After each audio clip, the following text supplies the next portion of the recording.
On retrouve sur le plateau du ZCL News, il est exactement 13h01 et on va recevoir pour la dernière fois, hélas, nos deux conférencières, coach Sabrina Mounion, bonjour. Bonjour Danick. Et Siana Diocho, bonjour. Bonjour Danick. Alors, avant de vous interroger, on va regarder un petit reportage qui a été fait ce samedi, c'était à Vieux Habitants. Ouais.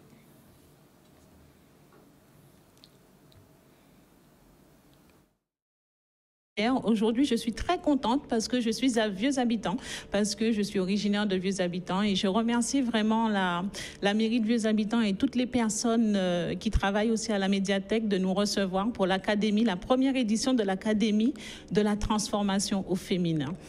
La transformation au féminin, c'est vraiment une académie où il y aura un programme très puissant qui va apporter des clés, des outils nécessaires à la femme pour qu'elle puisse libérer son potentiel et devenir la meilleure version d'elle-même. Donc, je tenais absolument vraiment à apporter ça à Vieux Habitants. Et on a toujours tendance à dire que tout se fait sur la Grande Terre. Pourquoi pas Vieux Habitants, pas forcément sur la base, mais Vieux Habitants. Et puis à Vieux Habitants, il y a des personnes qui nous ont vraiment soutenus, dont Madame Létain, qui est là, et à la médiathèque. Et vraiment, on les remercie pour ça. Ce matin a eu lieu à Vieux Habitants la première conférence de la première édition de l'Académie de transformation au féminin. Donc ça s'est très bien passé, on a eu un bon retour sur le terrain. Nous avons des femmes qui se sont déplacées, qui ont apprécié, qui sont reparties, qui nous ont déjà témoigné, qui ont partagé avec nous. Il y en a qui reviendront aussi à Petit-Bourg. Donc nous donnons rendez-vous à tous les téléspectateurs pour les différentes manifestations. Et je tiens particulièrement à remercier la mairie de Vieux Habitants qui nous a fait confiance, qui a soutenu ce projet, qui l'a porté avec nous, et particulièrement le maire et la directrice de la médiathèque, Madame Létain. Aujourd'hui, nous donnons rendez-vous à tous les téléspectateurs dès mercredi. Donc mercredi, ce sera au Gosier, à la salle AJFS, au niveau de la salle Saint-Félix. Jeudi 10, ce sera aux Abîmes, au centre de ressources des Abîmes. Et samedi, ce sera à la salle Laura Flessel à Petit-Bourg. Donc nous vous attendons, venez nombreux. Donc ça a déjà commencé, nous avons des personnes même qui ont témoigné, qui ont partagé avec nous, qui ont pu repartir avec des clés, des méthodologies. Nous avons des femmes, nous avons même des hommes qui ont fait le déplacement. Donc on vous attend, venez très nombreux. Vous aussi, vous allez pouvoir récupérer ces clés, récupérer quelque chose de puissant. Alors, question, pourquoi même des hommes? Ben, ils sont venus. Oui. C'est pas interdit aux hommes, non? Non, c'est pas interdit aux hommes, justement. Oui. On était très, très contente, Siana, d'avoir vu un homme. Alors, la question, on m'a posé la question, on m'a de vous la poser aussi, je pense. Comment vous arrivez à combiner vos deux visions et vos deux expériences dans le coaching, visualisation et bien-être. Alors, comment ça se match? Ben, ça s'est fait tout à fait naturellement parce que c'est vrai que moi, je suis certifiée coach de vie. Siana est certifiée bien-être. Mais c'est vraiment deux sphères différentes, mais aussi complémentaires qui nous permettent en fait de vraiment travailler avec une personne dans différentes sphères. Oui. Et donc, sur le terrain, alors, comment ça s'organise? C'est-à-dire que on vient de voir une conférence qui s'est faite à Vieux Habitants, il y en a encore 3 autres. Comment ça s'organise quand vous arrivez? Qui commence la messe, entre guillemets? C'est vrai que ça s'est fait aussi naturellement. C'est vrai que ça se fait très naturellement, puisque justement, c'est ce qu'on véhicule vraiment, que chacun doit être elle-même. Moi, mon concept, c'est naturellement boosté. Sabrina, c'est sois l'entrepreneur de ta vie. Et on a vraiment clairement défini notre identité. Et c'est là où on veut accompagner les gens. Et qui fait qu'il y a beaucoup de choses, quand on ne connaît pas parfaitement son identité, on peut travailler en symbiose et en synergie et en toute complémentarité. Alors, l'autre question pour Sabrina, quelles sont les demandes? Parce qu'on dit Académie de transformation au féminin. Alors, si une femme vient, elle a une demande. Quelles sont les demandes qui sont formulées à ce moment-là? Voilà. Alors, les demandes sont diverses. C'est vraiment en fonction de la problématique de la femme. C'est-à-dire que, par exemple, samedi, on a eu 2 ou 3 personnes qui sont arrivées vers nous pour parler de reconversion professionnelle. Donc, quand il y a une reconversion professionnelle aussi, c'est bien, on a cet aspect où toute la partie administrative, qu'est-ce que je dois faire, vers où. Mais avant d'aller entamer une reconversion professionnelle, il faut déjà avoir la connaissance de soi, de ses dons, de ses talents, où est-ce qu'on est, qu'est-ce qu'on peut faire, qu'est-ce qu'on ne peut pas faire. Donc, c'est vraiment important et aussi avoir la motivation pour vraiment aller vers cette voie. Donc, c'est déjà une première demande. Après, Siana, est-ce qu'il y a eu d'autres demandes? Oui, j'ai eu de mon côté, j'ai vu des personnes aussi qui étaient dans cette situation que j'ai pu traverser il y a quelques années et qui étaient exactement à ce point, à ce carrefour, où elles ne savaient pas trop par où commencer, comment faire, qu'elles ne voyaient pas trop le bout du tunnel. Et donc, j'ai pu orienter ces femmes dans un premier temps et ça va suivre sur un accompagnement. Alors, ça, c'est une question beaucoup plus générale, mais aussi importante pour vous. Vous travaillez en France. Oui. Vous rencontrez des Antillaises, mais pas que. Non. Vous avez aussi des Françaises. Voilà. Alors, est-ce que les demandes faites là-bas sont les mêmes qu'ici, pour les femmes? Moi, je dirais qu'une femme reste une femme. Oui, quel que soit le pays. Quel que soit le pays. Voilà, quel que soit le pays, mais les demandes ne sont pas forcément les mêmes. Mais une femme reste une femme. Et une femme a envie d'être elle-même. Donc, en Afrique aussi, c'est pareil. Une femme reste une femme. Oui. Donc, c'est similaire, je veux dire que... Les demandes sont... comme je l'ai dit tout à l'heure, c'est vraiment en fonction de la problématique. La reconversion professionnelle, ou bien juste un peu de motivation, ou bien atteindre un objectif. C'est vraiment, mais en général, la demande est la même. Enfin, une femme reste une femme. Parce qu'il y a ce fameux concept dont on parle souvent, que vous avez lancé, c'est la visualisation. Et pour une femme, par exemple, qui est en reconversion professionnelle, comment on lui demande de se visualiser alors que pour l'instant, elle n'a pas encore retrouvé son job? Alors, oui. Avant de trouver son job, comme vous dites, c'est important déjà de se connaître soi. Et puis après, la visualisation permet effectivement d'atteindre des objectifs. Donc, on va faire un travail profond qui va expliquer vraiment à la personne qu'est-ce qu'elle doit faire, quels sont les objectifs qu'elle a envie d'atteindre. Là, on va poser ça et là, après, on va aller s'aider de la PNL, de la visualisation pour pouvoir atteindre. Alors, la PNL, qu'est-ce que c'est? Parce que pour les gens qui ne savent pas. Alors, la PNL, c'est la programmation neurolinguistique. Ce sont, on reprogramme son cerveau. D'où la visualisation. C'est-à-dire qu'au lieu d'avoir des scénarios catastrophiques, on va amener un scénario positif. Positif. Voilà. Oui. Et pour le bien-être, la positivité est importante, j'imagine. Voilà, et c'est là où on entre vraiment en complémentarité, parce que le bien-être, le concept tel que je l'ai fondé, c'est un concept bien général, mais que j'approfondis, c'est-à-dire un corps sain dans un esprit sain. Oui. Donc, c'est vraiment travailler en synergie sur, en même temps, les pensées et le corps, les deux en même temps. Et là où vraiment nous sommes complémentaires, c'est que la femme doit être à la fois heureuse et accomplie. Oui. Parce qu'il y a des femmes qui sont heureuses mais pas accomplies, et il y a des femmes qui sont accomplies et pas heureuses. Donc, Sabrina va être plus sur la femme accomplie, c'est-à-dire la vision, etc. Et moi, je vais être sur la femme heureuse, la partie vraiment le corps, le bien-être, mettre en place des routines et soigner ses pensées. D'autant plus que, Madame Diochou, en lisant votre livre, on voit bien que votre expérience personnelle a beaucoup servi pour voir pas moins écrire ce que vous avez produit, mais aussi pour aider les gens. Voilà, ça m'a été très utile, cette expérience. Donc, c'est parti d'abord d'une situation personnelle. Compliquée au départ? Très compliquée. Et personne, même jusqu'à présent, il y a des personnes qui ne pensaient pas que j'aurais pu m'en sortir. Et finalement, j'ai réussi à m'en sortir. Et quand on s'est sorti d'une situation, on sait comment on a fait. Et lorsque j'ai constaté vraiment que c'était une méthodologie, que j'ai commencé à partager autour de moi, j'ai décidé vraiment de me former pour partager avec le plus grand nombre, que ça devienne vraiment au-delà du témoignage, mais que ça devienne une formation. C'est pour ça que j'ai mis en place la formation aussi, que je suis en train de mettre en place, la formation naturellement boostée. Oui, alors la formation pour être l'entrepreneur de sa vie. Alors imaginez-moi, par exemple, je suis journaliste, j'ai plus envie d'être journaliste, j'ai envie d'être autre chose demain. Pour être entrepreneur de ma vie, qu'est-ce que je dois faire concrètement pour y arriver en suivant l'accompagnement du coach que vous êtes? Alors, concrètement, déjà, on va faire un état des lieux. Pourquoi, qu'est-ce qui fait que vous n'avez pas envie de ne plus être journaliste?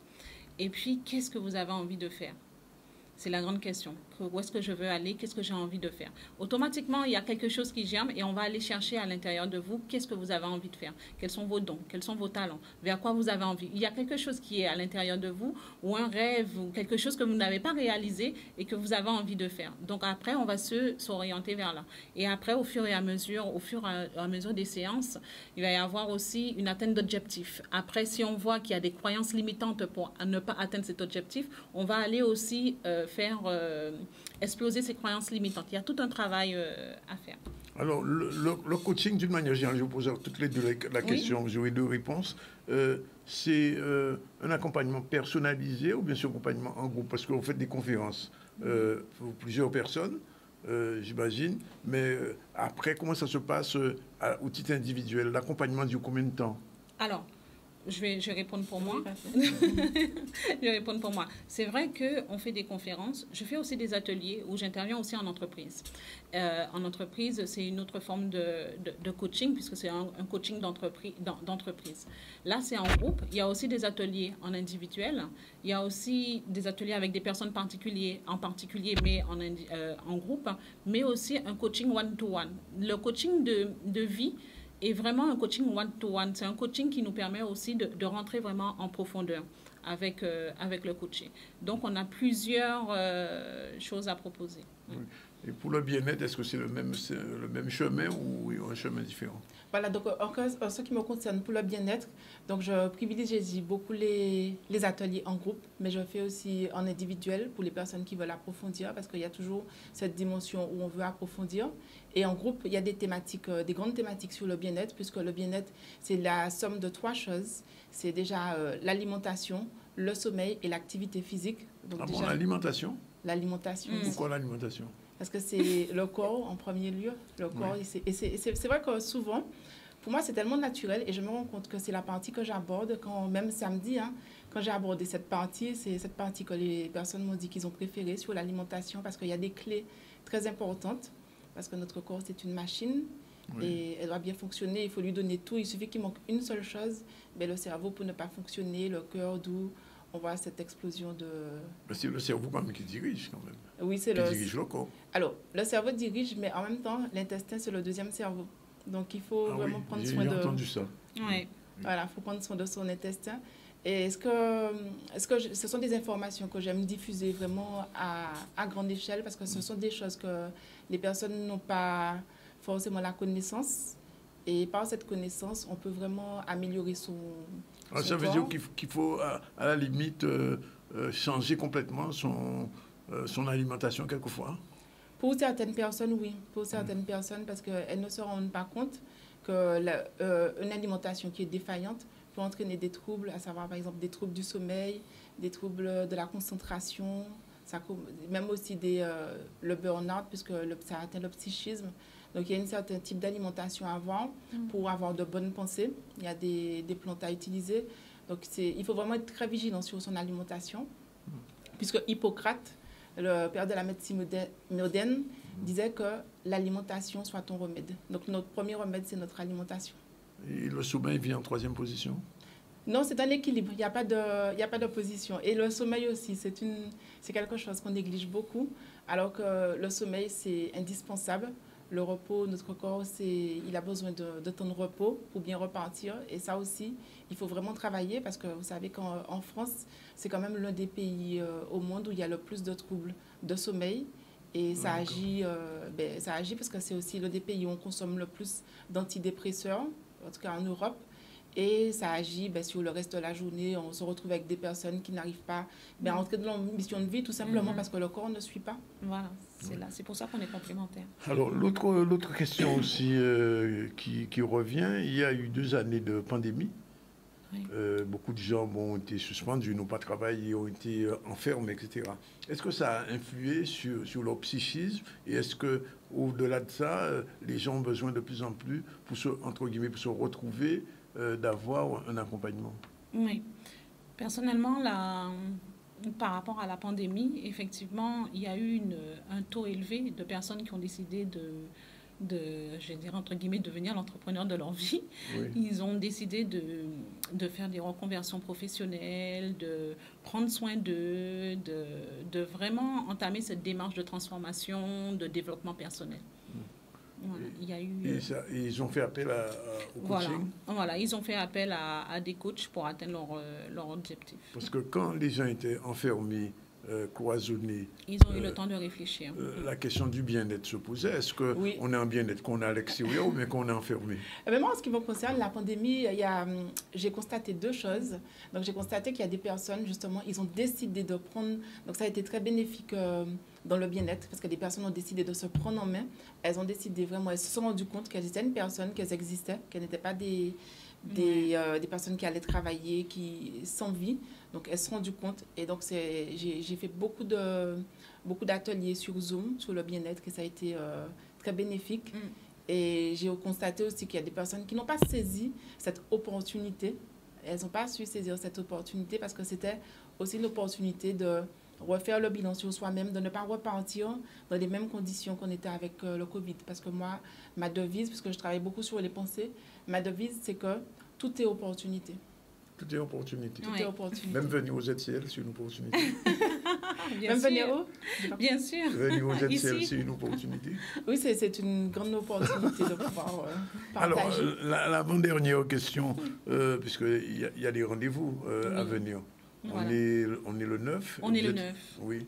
Alors, qu'est-ce qui vient derrière? Alors, demain, on sera au Gosier.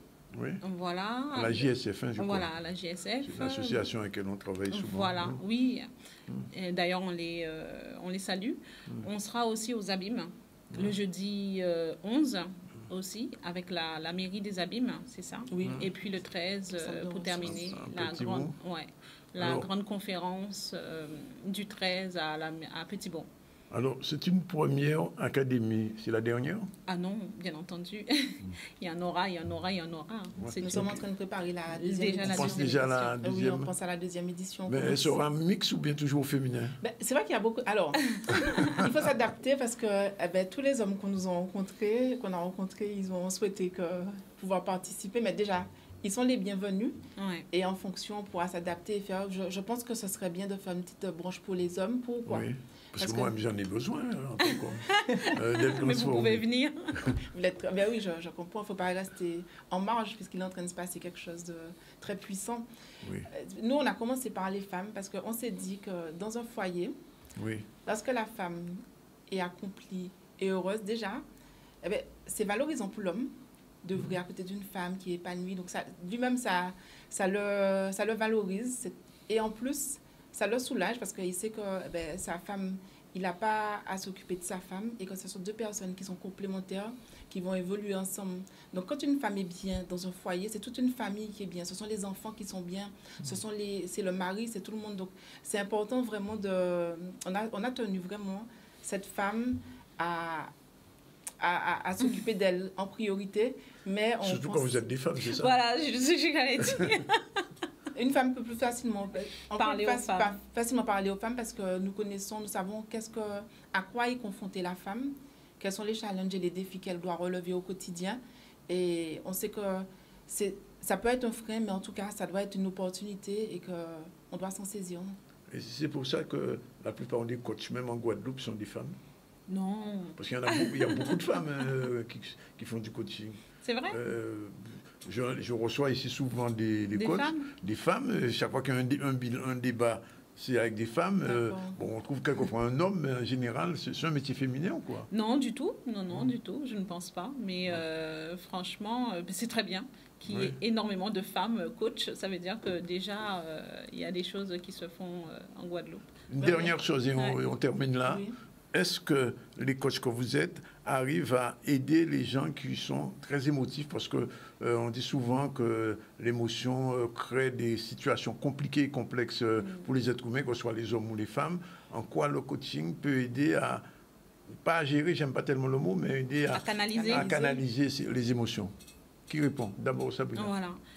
De toute façon, ça fait partie de mon travail en tant que coach professionnel, mais coach de vie aussi. On travaille beaucoup sur les émotions. On travaille vraiment beaucoup sur les émotions. On aide effectivement le coaché à canaliser ses émotions parce que des fois qu'on a beaucoup d'émotions, on passe à côté de certaines choses ou dans certaines situations pour pouvoir avoir la vision. Voilà, des fois, il faut vraiment canaliser ses émotions, prendre du recul et regarder qu'est-ce qui peut être fait. Donc, oui. Je travaille beaucoup avec les émotions. Au niveau du bien-être, on travaille aussi sur les émotions? Alors, les émotions sont très importantes dans le bien-être, mais c'est la partie que je laisse à Sabrina, parce qu'elle est technicienne PNL, donc elle sera vraiment plus apte. Et c'est ça l'avantage de pouvoir travailler en équipe, en synergie, oui. Et de savoir à quel moment, nous, c'est notre partie, à quel moment c'est la partie de l'autre. C'est vraiment un binôme et on travaille aussi avec d'autres partenaires où on oriente systématiquement. Quand la personne vient nous voir, on fait déjà ce premier état des lieux. Et si on estime qu'on a une consoeur ou un confrère qui pourrait vraiment plus l'aider, on va l'orienter. Mesdames, merci. Merci à vous. Et puis, bonne transformation des femmes, en attendant qu'on le fasse pour les hommes.